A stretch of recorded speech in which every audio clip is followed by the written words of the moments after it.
Shannon Sharpe.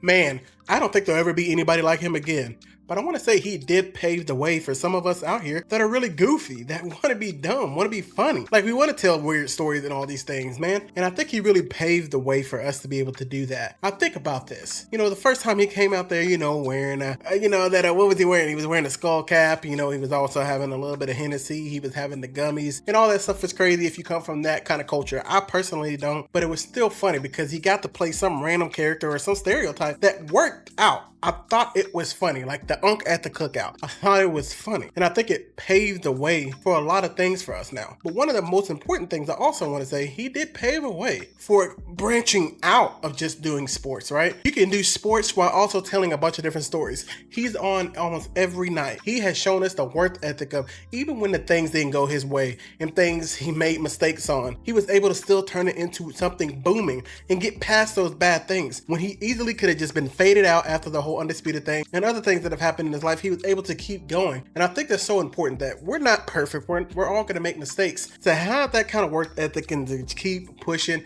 night after night and keep showing up even after all these things go on. And most important, and I know you're going to hate me for it, but listen, he really did open the path for us to be able to have a talk about LeBron. And I'm not saying you to say he's the best ever, but when the world was only just getting crushed by every single topic eventually going to, but he's not Jordan, it was a breath of fresh air for him to finally come out and do that, even though I know Nick Wright was a part of that as well. It was a breath of fresh air for somebody to come along and be like, you know what? I'm gonna say it. I think LeBron's the best, okay? And ain't nothing you can do to take me off of that, okay? Nothing. It opened up this whole big debate with the Jordan and LeBron thing, and it made it huge. Now it's kind of overdone, but it made it a conversation where finally now we can have these conversations today. There are people who can say Wemby is better than LeBron when he was young. And I don't care, and I was a LeBron fan growing up, but I'm glad the conversations can be had. Fine, you want to talk about Curry LeBron? You want to talk about Durant LeBron? You want to talk about Wemby? You want to talk about Jokic versus Giannis? You want to talk about Jokic versus Luka? We can have those discussions because I believe because that show was so big and Shannon was so, this is what it is, GOAT mask, I'm celebrating everything he does. If he has a triple double, if he has a 30-point game, I'm celebrating it like you would have celebrated Jordan. And I love that because now we can have these stupid debates, which I don't have. I don't do the GOAT debates, but at least we can have them. If we really want to have them in the barbershop, there's now somebody to be like, okay, somebody on TV finally didn't just buy into, let's only say it's Jordan and we're never coming off of Jordan. Finally, somebody opened that up. And like I said, Nick Wright did a great job too as well, but this video is about Shannon. So shout out to Shannon for also Nightcap. I didn't think the show was gonna work. For him to have Club Shay Shay, I didn't know if that was gonna work. And then the Cat Williams thing happened, and he blows that up. And then not only that, he gets Nightcap, which he owns, in Club Shay Shay. Then he gets on with this brand. It really started opening up ways for people who, podcasts were already starting to kind of pop off a little bit, but he really blew it up. And he's still going. Like, it's not like his show came along and it just fell flat, okay? I'm not calling out any other podcast, but there's a lot of podcasts who were knocking Shannon at the time and saying, oh, he's gonna fall, he's gonna do this, he's gonna do that, only to see it continue to rise, especially with the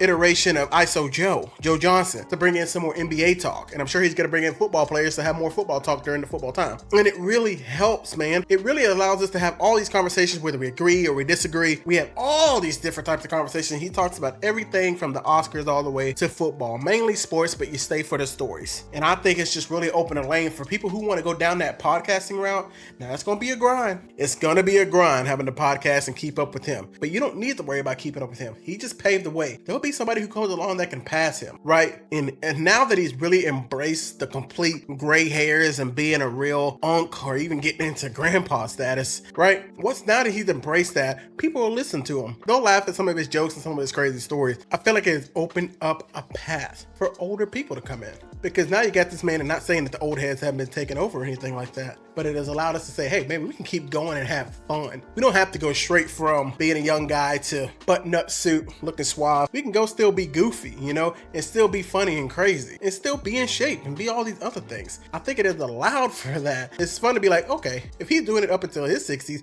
and he's still goofy, having fun, laughing, having a good time with these younger guys that are younger than him at least, I think it's fun, man. I think he really shows them having fun and good camaraderie. And sometimes sometimes, you know, he'll show the discipline side.